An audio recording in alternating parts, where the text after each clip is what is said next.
And a very good morning to you. We're live in London and you're with Monocle on Sunday with me, Emma Nelson. Coming up today here at Midori House, my guests, Charles Hecker and Isabel Hilton, share their views on the week's biggest stories. Very good morning to you. Good morning. Isabel, what have you spotted?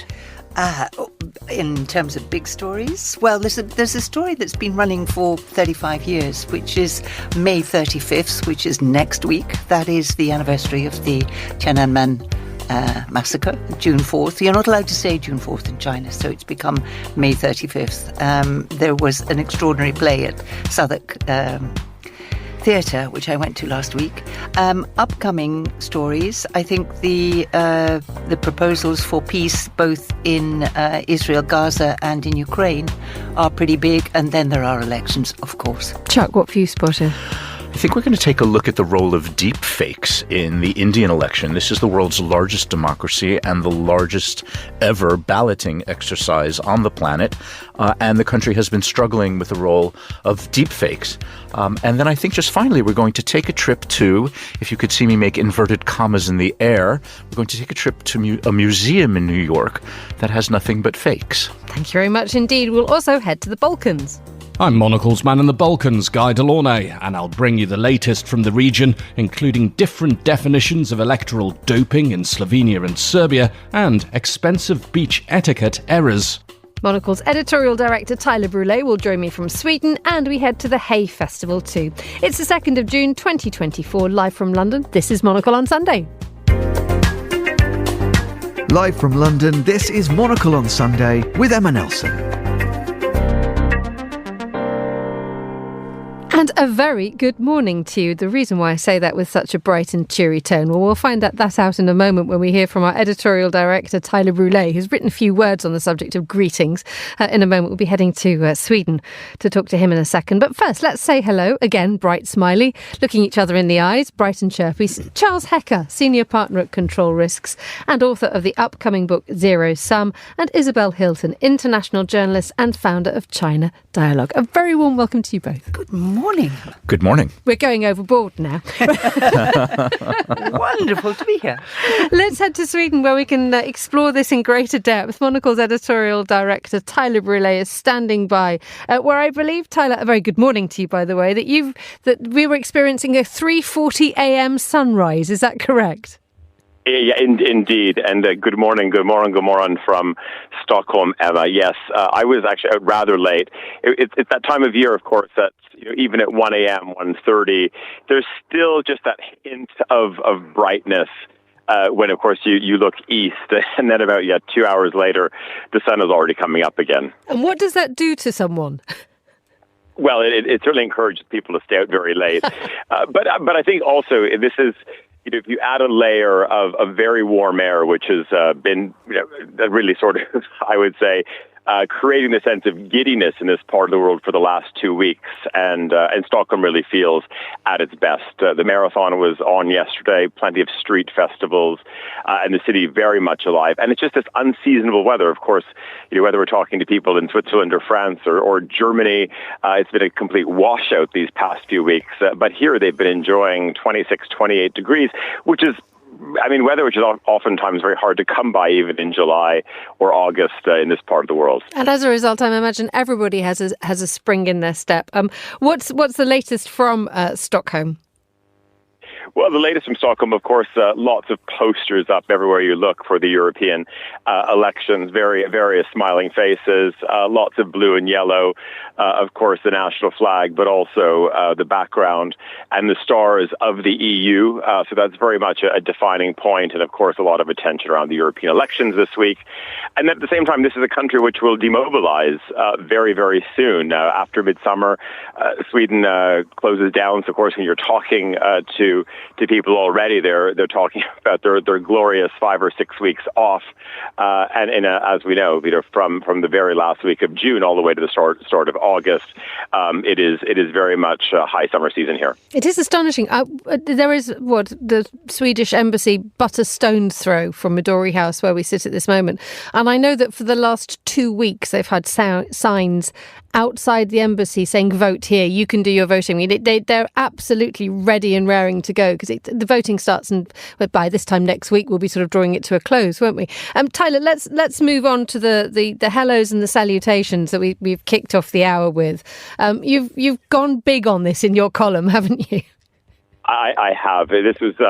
I would say last week there was just a number of conversations. I was in Tokyo and Hong Kong and Bangkok, and for some reason, just at meetings and dinners, somehow a lot of people are sort of focused on, of course, our aging society, very much a topic, of course, in many parts of Asia, particularly Hong Kong and Japan, maybe Thailand not so much. A lot of people talking about blue zones, etc. And part of me was just sort of off the back, Emma, of also thinking about our quality of life issue, which is coming up, and thinking about the forces and certainly the daily mechanics which make life that little bit better. And I was just yesterday when I was out in Stockholm, walking along the street and very early in the morning, and just out for a stride, getting a coffee. It just struck me that people don't really look you in the eye. And so I sort of embarked on this little experiment of attempting to say good morning to people, and really people don't register. And I thought, this is so different from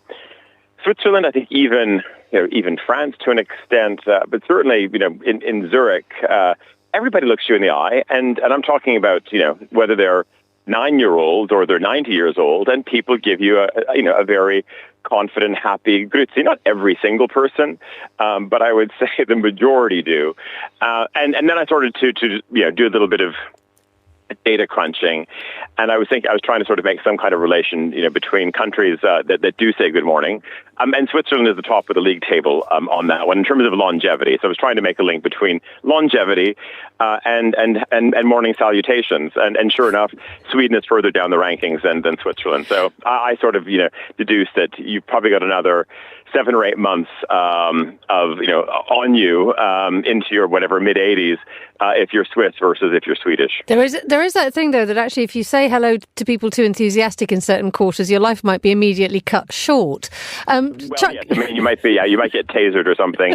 That is absolutely the case these days, and a rather sad one at that. We had a small experiment this week actually, when I was my husband and I were by the doorway of a rather smart hotel in Italy, and my husband was wearing a hat, which you could actually halfway mistake for someone who actually worked at the hotel. And he got caught holding the door open for everybody. And the longer he was there, the funnier it got, because everybody naturally assumed that he was the doorman.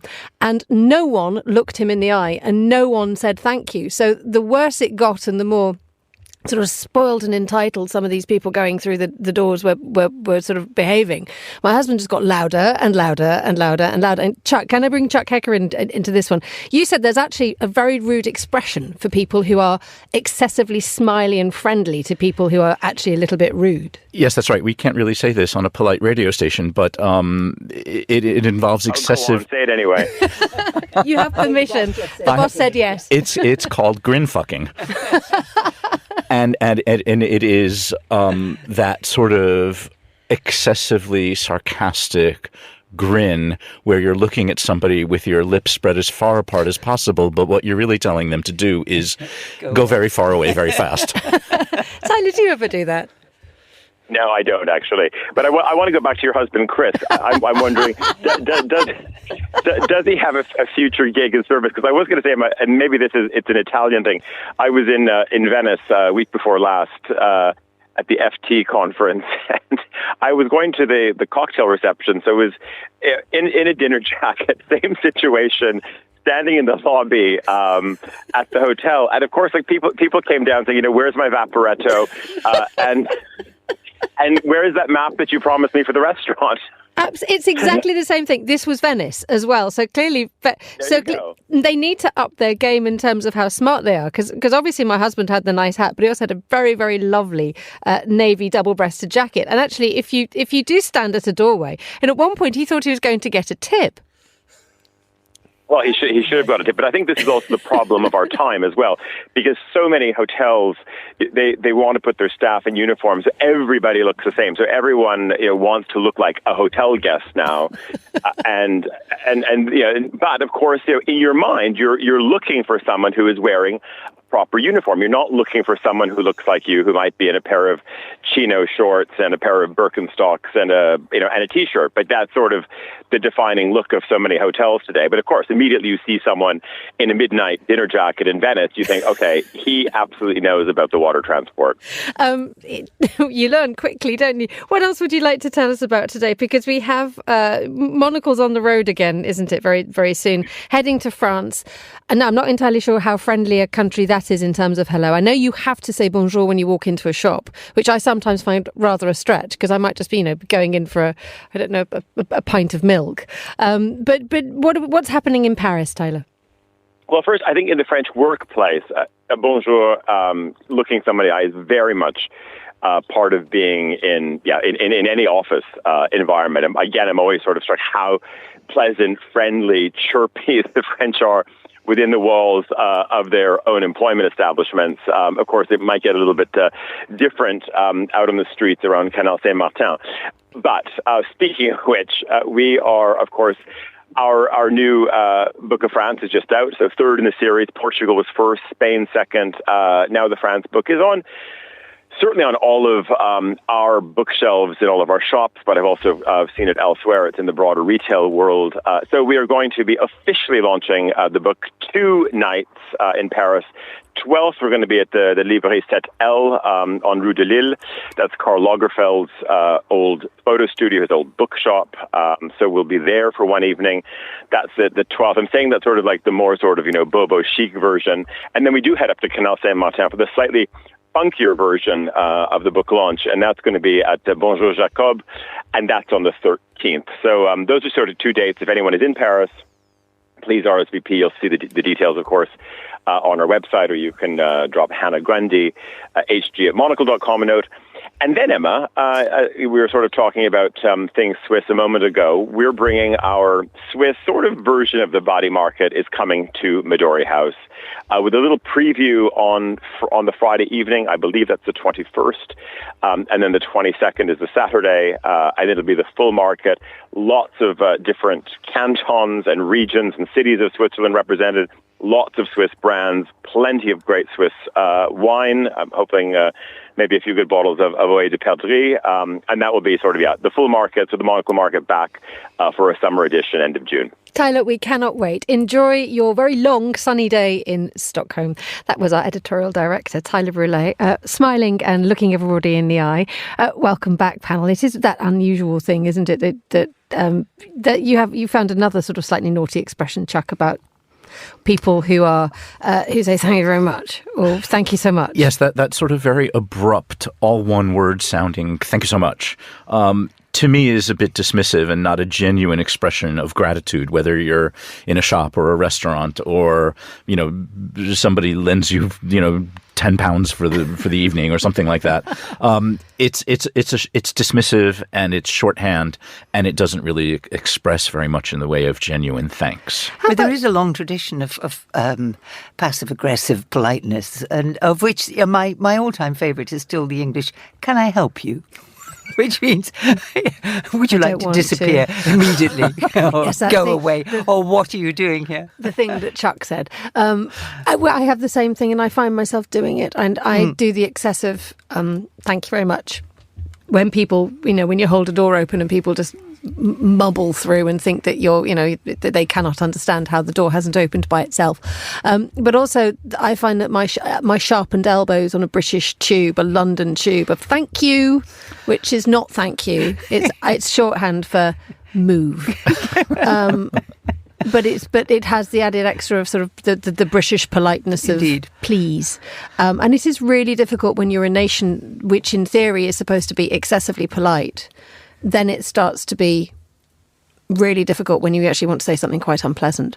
But in terms of the way that the rest of the world functions, I think we're sort of looking at quite a kind of a Western point of view here. The sort of the Londoners and the Italians and the rude New Yorkers. But when you travel to the Far East, and when Tyler was talking about his travels and the looking in the eye, I mean, when you are dealing with an entirely different a culture which has an entirely different interactive system, how do you do it? What's been your experience, Isabel, having given your travels? You have to be a little careful about looking strangers in the eye in some cultures, but I think that certainly in China and Japan, there's a distinction between people you know or could be expected to know and people you don't know, and you of course have to be excessively polite to people that you know or are dealing with.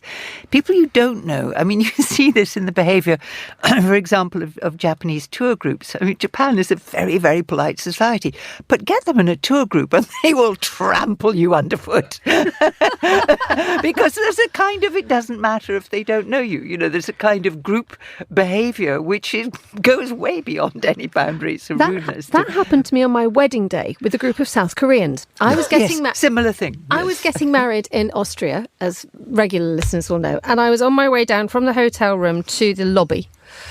And the in between was a floor which was being used to feed en masse busloads of South Koreans with schnitzel. I mean, tons of this stuff was being made. Terrified. You could see it really was quite impressive. So you'd see in the morning when you were having your breakfast, just sort of layer upon layer upon layer of battered veal being sort of sorted out in preparation for the multitudinous South Koreans. And anyway, I was trying to get downstairs to the lobby. I was in my wedding dress. You could kind of tell what I was doing. And I start to go down the stairs on my own. And suddenly this swarm of well-fed, well-watered, enthusiastic South Korean tourists literally catapulted me down the stairs. They didn't notice that there was a white dress. They weren't bothered that there was a veil. They just had to get back on the coach. It was astonishing. Absolutely amazing. All so fueled I do know by schnitzel. all fueled, absolutely, goggle-eyed on battered veal and chips. I used to have, thinking of your husband being caught with the door open for Yes. most of the day, reminded me that I used to have a very different problem in hotel lobbies. When you were meeting someone that you were meeting a contact or someone you were going to interview, travelling as a journalist, and it would often be in a hotel lobby. And these were the days before you could actually look people up online and know what they looked like. So you were stuck there smiling at strange men in hotel lobbies. I can't tell you how often that was misinterpreted. What happened? Did anything come of it? There were quite a lot of interesting propositions before you got to the contact. I had a similar experience when I was my sister was engaged to be married, and my future brother-in-law was on a business trip to London, and she said, "Well, this is a very good chance for the two of you to meet." And so we arranged a place to meet, but we had never met in person before. I had no idea what he looked like, and I was walking up to men saying, "Are you Matt?" and is that code for something? Right. And getting quite an interesting series of responses from of no's, until of course you get to the final one, which is the last, the yes. And then we went off for a very lovely French dinner. And my sister's been happily married for more than 20 years, and that's all fantastic. But it all got off to a very rocky start. We're all looking for our Matt. Let's have a look at the papers today. Charles, I mentioned a moment ago Austria, but in the context of a really, really fun, happy day. Austria, in the place of the world at the moment, is really struggling, isn't it, to sort of find its, to sort of keep its reputation on track. We have talked quite a lot about Raiffeisen, the Austrian bank, which still has dealings with Russia in quite an astonishing way. I mean, I think it was one of the most profitable arms of the bank, but it's now having to change. That's right. So Raiffeisen Bank is one of the largest foreign banks remaining in Russia. And with the level of sanctions from the G7 and the EU and all of the parties sanctioning Russia, it is extremely difficult to do business with Russian banks or through Russia to get money into the country, to get money out of the country for businesses. Raiffeisenbank was fulfilling that purpose because Austria is not individually as a country sanctioning Russia, and Raiffeisenbank was working more or less within the sanctions regime, but was allowing companies to do business in Russia. The United States Treasury, which licenses Raiffeisenbank's activities in the United States, said, look, you've got to stop this. And Raiffeisenbank resisted mightily because more than 50% of the parent company's profits were coming from what the bank was doing in Russia. And Raiffeisen announced the other day very quietly that it was no longer going to do foreign currency transactions in Russia. And this is a very interesting development because for the few Western companies that remain in Russia that counted on Raiffeisen as a lifeline, they are going to have to very, very quickly come up with a workaround. So far, the announcement was on U.S. dollars. We'll see what happens with euros. But this will be a major spanner in the works for companies that remained in Russia and were actually also doing quite well at it. And just staying with you on this one, Charles, the FT has written extensively about this one, the difficulty that Raiffeisen now finds itself in, because if it genuinely wants to exit the country, it has to find a buyer. That's right. So most of the companies, whether they're banks or anything else in Russia that want to leave, will tell you that they feel like they're sort of stuck on flypaper, that they really want to get out of the country, but they can't. And that's because the President Putin, has sort of set extremely, virtually sort of commercially sadistic terms and conditions for exiting the country. And that is that every exiting company takes a 50% haircut on the price of the sale. It makes a 15% donation to the government off of that transaction. And then also, as you point out, Emma, has to find a suitable buyer, which representing an entity that itself is not on sanctions. And so it is extremely difficult to leave. The question going forward is which companies genuinely want to leave and can't, and which companies are perfectly happy to stay in Russia quietly and rake in money while they're still there. And there is, we hear reports coming out of Russia, Isabel, that the companies which are being bought the companies which are being bought are being passed on to the sons and family members of Putin's closest circle. And then you suddenly think, well, didn't this happen sort of with the collapse of the Soviet Union? Indeed. That there was a smash and grab for the companies, which then remained in the hands of the very few, and the oligarchs were created. I mean, this idea of succession and the advantages that a nation like Russia could enjoy from this are astonishing. Well, they are. I mean, I like to think that overall the nation is not going to prosper entirely, but it's doing better than I think anyone had anticipated, with a lot of help from its major friend to the east, of course.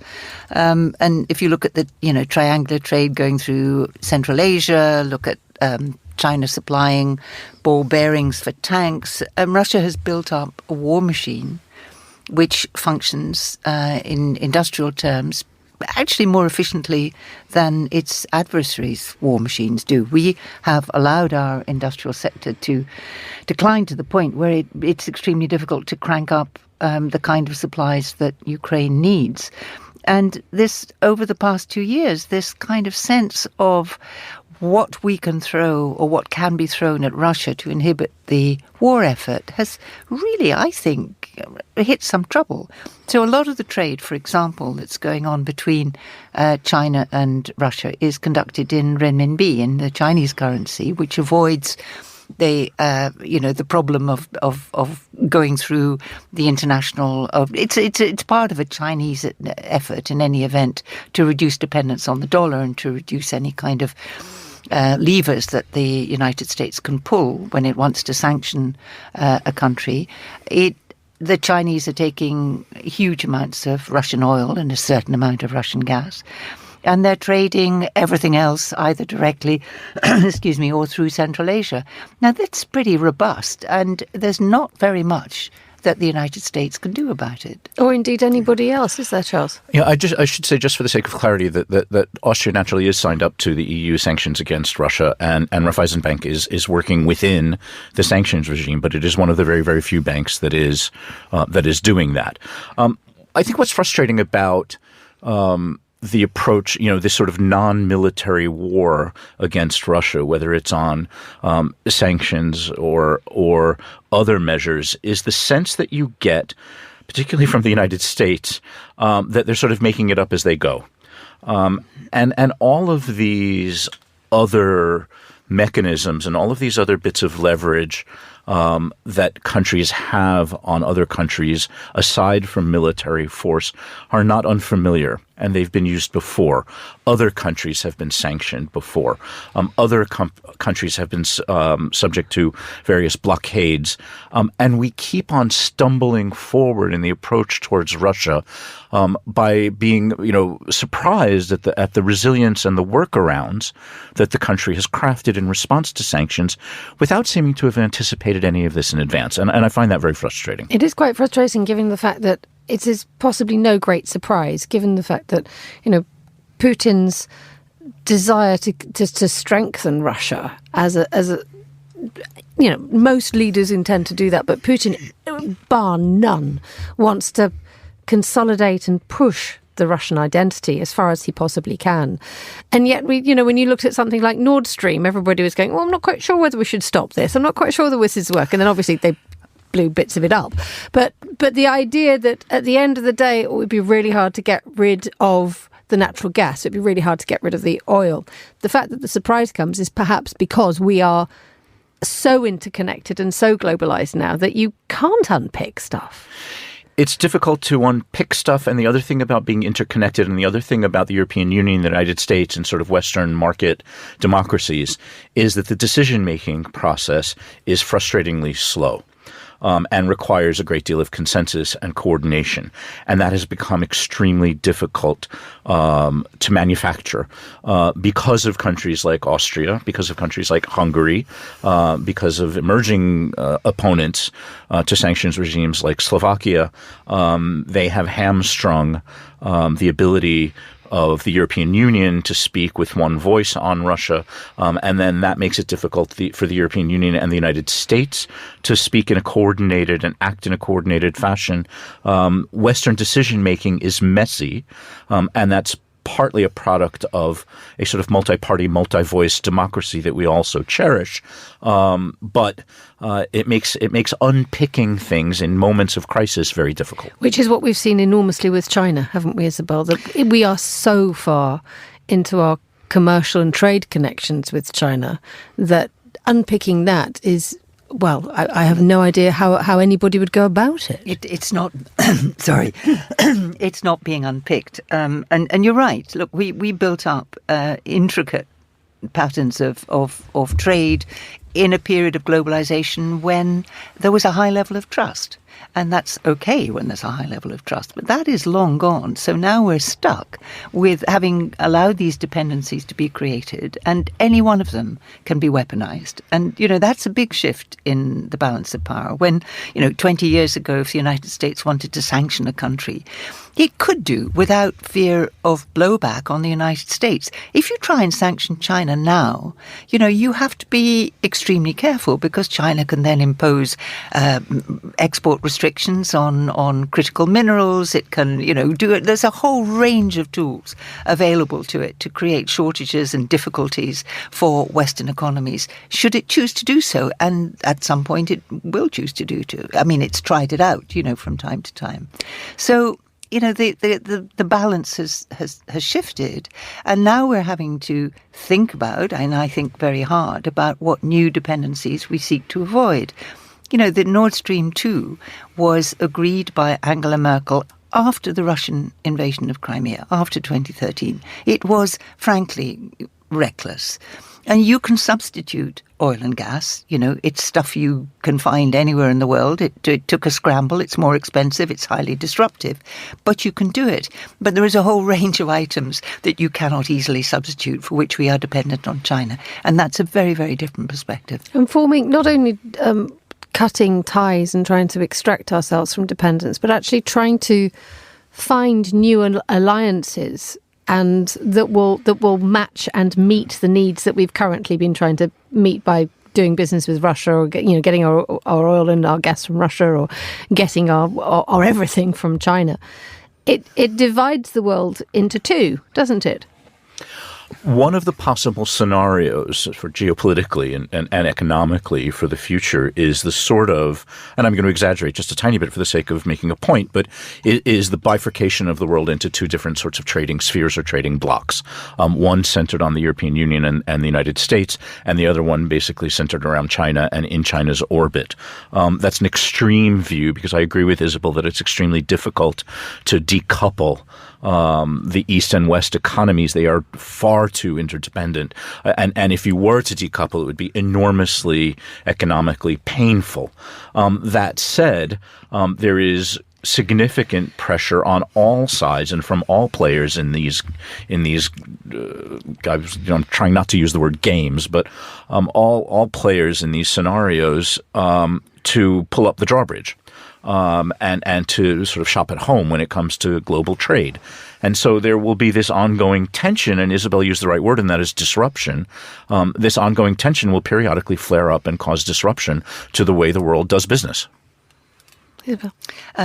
Yes, and I think that the kind of measures that we see being put in place are complicated. So, the IRA, Biden's great subsidy plan, which was partly about green transition, but there's also massive subsidy for building, for example, chip manufacturing facilities, with the great Taiwanese firm TSMC setting up in the United States and discovering to the horror that US workers don't want to work 6 days a week, 12 hours a day. And it's, it's not only more expensive, it's kind of difficult because, they're awkward and they don't do what they're told. So, there are all sorts of conditions which only come to light when you try and do something differently. And that is, the kind of, given that chips fuel everything, that is the kind of great battle of the future. Let's head now to Ljubljana to get the latest news from our correspondent in the Balkans, Guy de Launey. A very good morning to you, Guy. Good morning, Emma, and good morning, everyone. How's it looking where you are? Nice and sunny, actually, today, which is a great relief because it's been fairly grim over the past couple of weeks in Ljubljana. I mean, I don't know why people always say that the weather in May is going to be beautiful and sunny, because every year we've been here in Ljubljana, it has been absolutely, unbelievably diabolical. Don't worry, we all had the cashmere and the big puffer coats out yesterday for the 1st of June in London, so welcome to the team. Tell us what news from where you are. Well, I just wanted to give you an update on what I've been doing for Monocle magazine, because I went to a lovely event yesterday in Ljubljana for which the rain did stay away, which was called Neighbours Day at Center Rog. And Center Rog is a new creative people's palace in Ljubljana. We're doing a story about it for the next issue of Monocle magazine, which is why I was there yesterday. But I've been a fairly frequent visitor because this was formerly a bike factory owned by a company called ROG, hence the name, which if you ever find yourself in any of the countries of former Yugoslavia, you will see lots of old ROG bicycles on the streets to this day. And for many years, the factory was derelict. It was also squatted by what they called an autonomous centre, which had various activities going on from arts to politics. But it was still basically owned by the city. And in the end, the city cleared it out. They've reconstructed it. They've made this creative centre, which has got ateliers for people to work in, but it's also got what they call creative labs, where you can learn to do your own thing. And they have these in everything from cookery to textiles to 3D printing to ceramics. So, for example, I'm walking around with my equipment bag yesterday, which is a bit on the dog-eared side, and the very nice mentor at the textiles lab says, come along on Tuesday, get some training and learn how to fix it. So that's my plan, Emma. That's going to be an astonishing thing. To add another string to your rather sort of talented bow already, we'll send you some of our old bags to fix. There you go. And you'll do it. I could get a sideline there, couldn't I? de Launey will fix your bag. We'll have to think of a name by the end of the programme. But Guy, that sort of sense of civic involvement and pride, and I mean, how transformative is it to the likes of Ljubljana? Well, it was very interesting to see it yesterday because it was what's called Neighbours Day. So the whole idea was the centre trying to make sure that it's a place for the neighbourhood. And you saw the neighbourhood associations, people from around this particular district of Ljubljana, which is called Tabar, I haven't got that name, haven't I? It's not Tabar, it's Tabor. But there's actually a restaurant in the Centre Rog called Tabar, which is why I'm getting confused about the two things. Change a vowel here and you completely change the sense of it. But there was controversy over it because, the people who were turfed out of the factory when it was this autonomous centre said that, it had been done in the wrong way. The police came during the pandemic and cleared the place out. Wasn't done in a consensual way. And that the new Centre Rog has a hierarchical structure. You have to apply to have studios. You have to apply to have activities there. It isn't a collective as the old one was. So they're trying to win the hearts and minds of people. Now, when I go around and I talk to people in Ljubljana about how they feel about Centre Rog, I think the great majority of people will say, well, before there was an eyesore, the factory was semi-derelict, it didn't look inviting and inclusive, it was frankly a bit scary. But you'll still get people who are saying, well, yes, but there was something about the old place. There was something about having, an autonomous centre with no hierarchy, with a healthy splash of anarchy to it. That's a good thing in a city as well. And they are looking still for ways that they can sort of maybe adjust the balance so that there's still something of that spirit there at the same time as having a shiny new creative centre that's open to everybody, that is inclusive and that's, doesn't look like an eyesore in the centre of the city. Let's stay in Ljubljana and talk about the upcoming European elections. We mentioned a moment ago that they're all geared up for it in Sweden. They've gone bananas for it with the signposts and all those little plastic tie things that you put on fences with signs to tell everybody where to vote. Is there a similar frenzy in Ljubljana? Frenzy. I mean, the billboards are out, Emma. I've got my voting slip actually next to me, so I'll be taking part in early voting in a few days' time, because I won't be in Ljubljana on the day of the election. So they do arrange early voting here, so that's something I'm going to be doing. In terms of telling the difference between what's on offer, we've basically got a lot of billboards with slogans on them. Saying things like EU forward. I mean, what's that actually meant to mean? We're in the European Union. We've been in for 20 years in Slovenia. We celebrated it just last week. And, the oddity is, when you look at the polls, I think it's something like 85% of people in Slovenia say they are very happy with Slovenia being a member of the European Union. So, are they going to go out and vote in droves? The answer is not usually. We usually get a turnout of about 20% in Slovenia. And they've come up with a wheeze this year, the government, to try and change that, Emma, which I think you'll probably like, and the panellists as well, which is they're going to hold 3 referendums on the same day as the European parliamentary elections. And those referendums are on the possession and production of cannabis, voluntary euthanasia, and slightly less sexily, a preferential voting system. And the indications so far, we may get something like double the usual turnout at the European elections, or at least on polling day, because of this. This is, European Union drugs and death. You better not get you do not tick the wrong box, had you? Well, quite so.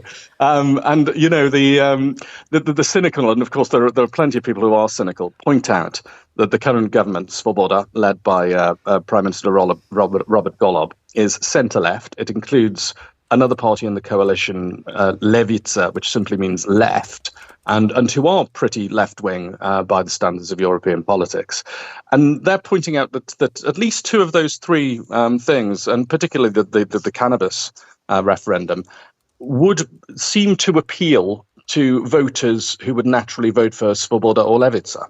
And, is this a cunning plan for Svoboda and Levica to try and overcome what would be a traditional sort of mid-term slump in polling figures? And, because that coalition's been in power for 2 years, people have now got the point where they're saying, well, yeah, we voted for you 2 years ago, but what have you done?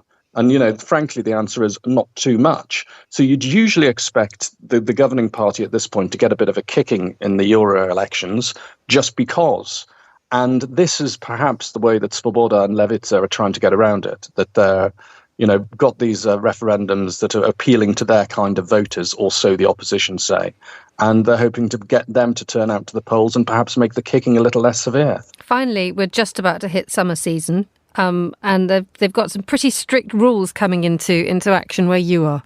We have indeed. Now, have you ever been to the coastal town of Piran, Emma? No, I haven't, and I shall ask the panel. Piran? Alas, not. Right. Should we bother, Guy? Very pretty, but it's got the same issue that a lot of places on the Adriatic in my part of the world have got, which is, the beaches are concrete. So the waters are pristine and sparkling, but the beaches themselves generally are concrete sunbathing platforms on which people will roll out a towel and lay down on the towel. Some people also have little mattresses they put underneath as well. But from now on, do that in advance in Piran, and you will get into deep trouble, because reserving a spot on one of these beaches, as they call them, with a towel will cost you €200. And if you've left any other paraphernalia there to reserve your spot, and that's taken away by the beach wardens, it'll cost you €50 to retrieve it. Now, if you're going with a family and you're reserving a few places, you can soon see that would get to be a very expensive day of sunbathing. So, and this is part of, I've been following this over the past couple of years. These towns along the Adriatic now, both in Slovenia and Croatia, have been targeting different kinds of what they consider to be antisocial behaviour by beachgoers, and they're just trying to get people to be a bit more nice and considerate at the beach. Do you think it will make them more nice and considerate at the beach, or do you think I don't know what the effect will be? I mean, will there be a chilling effect on the sunbathers of Slovenia? Chilling effect on the sunbathers? Goodness knows, with the temperatures reaching the 40s last year, we could have done with a chilling effect on the sunbathers. But, I think we're finding there's been an interesting thing that's been going on, Emma, which is those towns in Slovenia, and particularly in Croatia, they've been experiencing a great deal more tourism over the past decade than they used to. The numbers have just been going up and up. And I think it's been a bit of a rude shock for places like Piran, which function perfectly as small cities or large towns during the normal course of the year. I think they're now finding during the summer months that it's a bit much for them to have people walking around in Speedos in the town centre. And that's one of the things that you'll get fined for in lots of places now on the Adriatic in Croatia and Slovenia. Drinking on the beach as well, drinking alcohol, you'll get fined for that as well. So I think, will it have a chilling effect? It depends how well it's enforced. I've not really seen any beach wardens going around, checking people for their beach etiquette errors. But if it is enforceable, then and people feel it's being enforced, then maybe that'll have an effect. As it is, I suspect that a lot of people won't even know that the regulations are in place. And the first time they might find out is when somebody tries to slap them with a €200 fine. Guy, before you go, Isabel Hilton in the studio with us, her face visibly changed when you said Speedos. She's keen to say something. It wasn't so much the Speedos, Guy, but I think that to ban the reservation of a sunbathing spot is tantamount to a declaration of war on Germany, isn't it? I mean, this is going to be a major international incident. And German tourists are the lifeblood, in particular, of Croatia, their coastal resorts. I mean, I was writing a piece the other day about the fact that we've got border checks have returned despite Croatia joining Schengen. Schengen's been suspended because of alleged security issues with what's going on in the Middle East. And if we've got border checks, you'll end up stuck in long queues of traffic between German camper vans. It often is German-plated camper vans. They're the people you see all the time. And of course, if you're on a camping site, it's not like you've got a private hotel beach that you can take advantage of. So yes, Isabel, I agree. This is tantamount to a declaration of war on German tourists. Guy, I'm wondering if you'll also agree with the idea that the first party that needs to be penalised in all of this are the authorities in Slovenia for calling a concrete slab a beach. They're not the only ones who've got that problem. I mean, as I say, this is all the way up and down the Adriatic. I mean, for those of us who were brought up in the British Isles, at sandy beach resorts, in my case, on the Irish or the North Sea as a child, so to be, Blackpool and Morecambe or Scarborough on the other side. The things that they call beaches on the Adriatic, it's, the waters are, of course, a lot cleaner. I mean, I grew up in Liverpool, and I always say I never get sick because I was used to swimming in the Mersey and the Irish Sea near Liverpool. And if you survive that, you're immune to anything for life. But, while the water's pristine, the beaches are a bit jaggedy. They're either concrete slabs or loads of rocks. And that doesn't really lend itself to frolicking, does it? Launey, thank you so much for joining us on the line from Ljubljana. You're listening to Monocle on Sunday. We head inland now to Hay-on-Wye, the town of books and home to the Hay Festival, one of the world's largest literary events. Each year, thousands of visitors decamp to the small Welsh town to hear from a wide range of voices in the worlds of art, literature, science, politics and more. And joining us from Hay to look back at this year's event is Julie Finch, CEO of Hay Festival, and our very own Georgina Godwin. A very good morning to you, Georgina. Anybody wanting dips and sort of putting beach towels down where you are by the river? Oh, yeah. I mean, the sight of people like Richard Coles and Stephen Fry wearing their budgie smugglers around us. Emma, it's lovely to talk to you. Also, Charles is there. Charles Hecker, a soon-to-be author, his new book coming out a little bit later this year. And Isabel Hilton, who's also published a lot on China. Good morning to you. Good morning. Good morning, Georgina.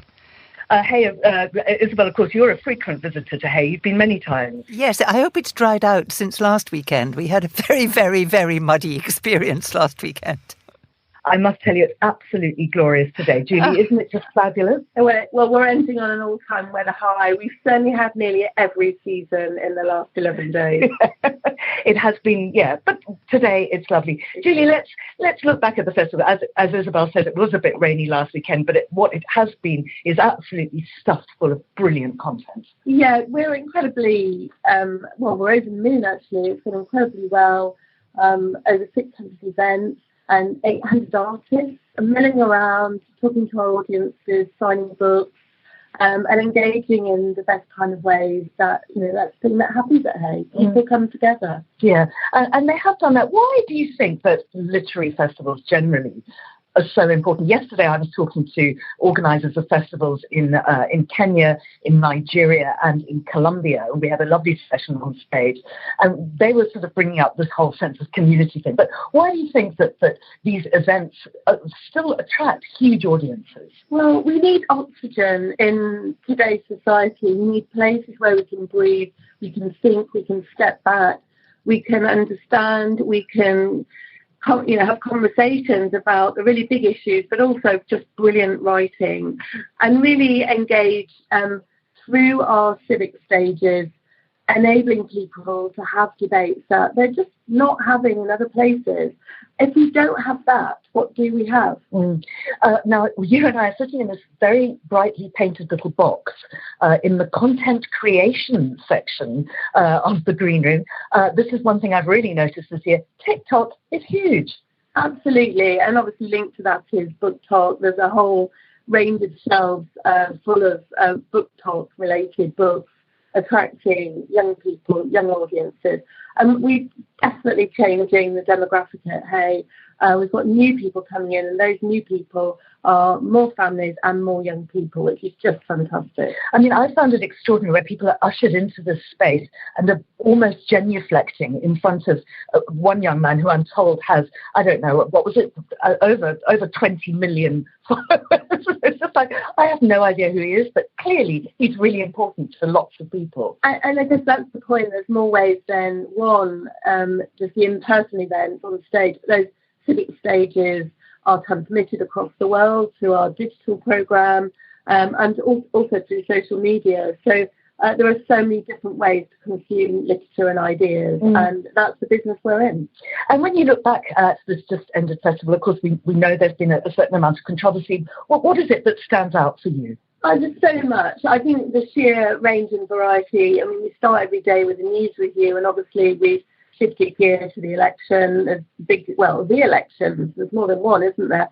And then the big thing for us this year is this new family area, which has really enabled that dedicated space for children and young people to relax, enjoy, be with their families, and not feel the hustle and bustle of that stage changeover, which happens every hour or so. And I think just in terms of the breadth, 36 different countries. We've had great people like Julia Gillard. We've had quite a lot of Australia this year, actually, which has been really amazing. And then introducing our friends from Nairobi, ready for our partnership festival in June. And just a sheer range of international mixed with UK content. And the buzz of the Green Room is something else. It really is. Today's the last day. What are you looking forward to? Well, actually, again, so much news review kicks off very shortly. I'm really looking forward to LYR. I've never seen them perform before. We've got also Frank Cottrell Boyce in the family area. And I think the highlight has to be Miriam Margolyes and Philippe Sands. I mean, what's that all about? This much is true, but how much is going to be true? Julie, thank you very much indeed. And I'm going to hand that to you now, and I hope you're going to give both Isabel and Charles a platform just to plug their books. Go for it. Well, actually, I was going to ask you, what's been your highlight? Because you've been really singing for your supper down there this week, haven't you? I have, it's really hard to kind of focus in on one particular thing. I think perhaps it was Howard Jacobson when we discovered we were both wearing a jacket by the same designer. We were both whining about the same health complaint and found that we had so much in common and decided that we were just going to be a double act forever on. We might even work on a dance routine. Brilliant. Georgina, thank you so much for joining us on the line from the Hay Festival. Right, Georgina gave you the floor. This book of yours, the reason why you've been talking so with such authority in the last hour or so, or rather forever, about Russia and Russian business is because your book is, well, where are we with the book? Because the last time I saw you, you'd submitted it. You were having your homework marked. You'd gone for dinner with a person marking your homework, and you were still smiling. That's right. Where are we? First of all, a very big thank you to Monocle for being such an enthusiastic platform for the book and for allowing me to have moments like this. We haven't read it yet. Well, no, nobody. Very few people have read it so far, but let's hope that turns around quite quickly. Thank you, first of all. Secondly, at the end of November, I'll be releasing, or rather Hearst Publishers will be releasing a book called Zero Sum, The Arc of International Business in Russia, which is essentially the story of the opening and the closing of the Russian market to the rest of the world in the space of a single generation. And this turns out essentially to be one of the largest experiments in the history of international commerce. And the book features something like, I think at last count, about 75 different interviews with business people and with diplomats and with historians and with analysts talking about the adventure of starting a business in Russia only to see it all wound down with the start of the war in Ukraine. Okay, thank you very much indeed. And we are delighted to have you talking to us about your book. Isabel, your go. Oh, well, the book that I'm working on is too early to discuss at the moment. But I am thinking of updating a book that I published some time back because it's about to become relevant again. And it's about Sino-Tibetan, the politics of reincarnation. It was about the search for the second most important reincarnate Lama in the Gelugpa sect, which is the ruling sect of Tibet. This will become relevant because His Holiness the 14th Dalai Lama is sort of getting to the point where he is about to contemplate his own reincarnation.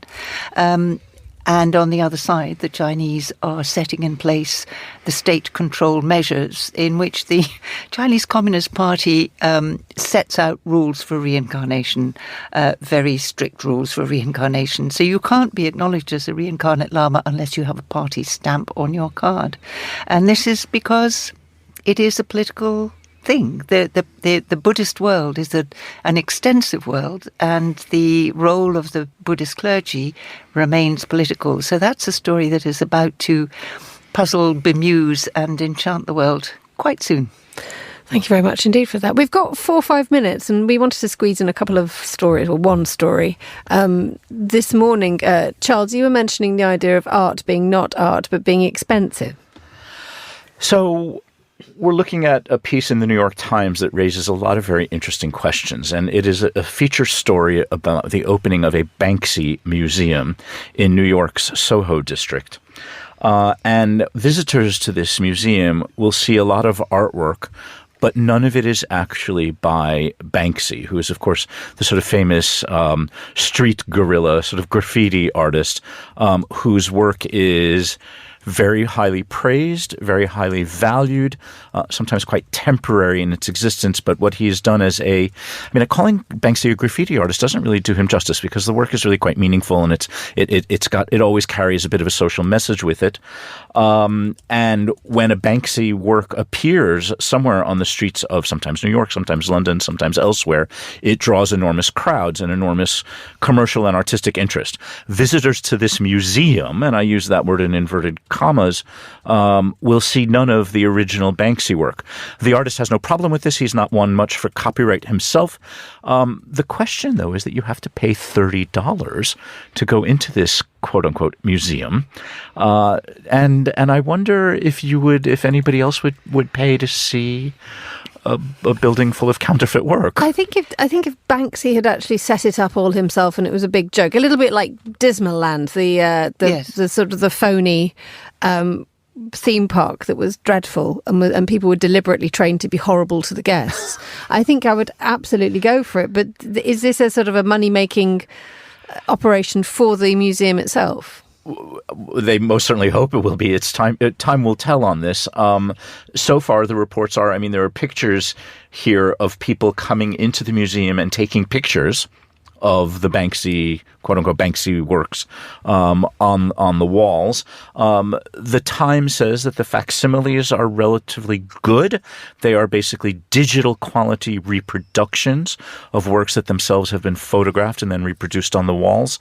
And there you have the people coming in with their cameras and doing selfies in front of Banksy's. That's like an NFT, isn't it? One of those nonsensical things that sort of eat themselves alive. But this isn't the first time. There's been a travelling exhibition of Banksy work for some years called Banksy Without Limits, and it had 150 works, in quotes, in it, of which only 34 was certified originals, and that's been travelling the world to some success for some time. And Banksy himself did complain about it. His problem is that he despises art galleries and museums, and he kind of says that if you go to an art gallery or museum, you're just a tourist looking at some rich man's toy. But his problem was that if he sued for copyright, he would have to reveal himself. And the most extraordinary thing is that for decades, this man, woman, collective, whatever, has managed to remain a mystery. And that's the huge part of his appeal. There's also the idea that you can't actually take Banksy's with you because they're generally stuck to walls. Yeah, they have been occasionally sawn off, and but you can take pictures, you can recreate the images. But the question of authenticity in art is a kind of endlessly interesting one. My favourite is de Kooning, the great painter who suffered from dementia in his old age and no longer knew he was de Kooning, but he still painted, and the paintings still sold. Now, does a painting by de Kooning who has lost his sense of self, or is that still a de Kooning? There's a philosophical question to chew over your Sunday morning breakfast. How fascinating. I'm quite fortunate in that there is an original Banksy in Shoreditch, just around the corner from where I live. It has been very carefully preserved. It's behind Perspex cover, and there's a frame around it, and you have to go through a gated entrance to get to it. And it's one of his earliest works, and it's one of his more famous images. And so I can sort of glimpse at it as I walk past it on the way to and from where I live. But you will not find me paying $30 to get into a museum to see facsimiles of Banksy. It is endlessly interesting, sort of what makes art, and is it the signature at the bottom of the canvas or at the bottom of the paper that assigns it its wealth, or is it just the pleasure that we derive from looking at it? And I suppose it will ever be thus. My thanks to all my guests today: Charles Hecker, Isabel Hilton, Guy de Launey, Georgina Godwin, Julie Finch, and our editorial director, Tyler Brûlé. Thank you all for participating for the last 60 minutes. And thanks to our producer and studio engineer, Mariella Bevan. I'm Emma Nelson. Monocle on Sunday is back at the same time next week. But until then, enjoy the rest of your weekend.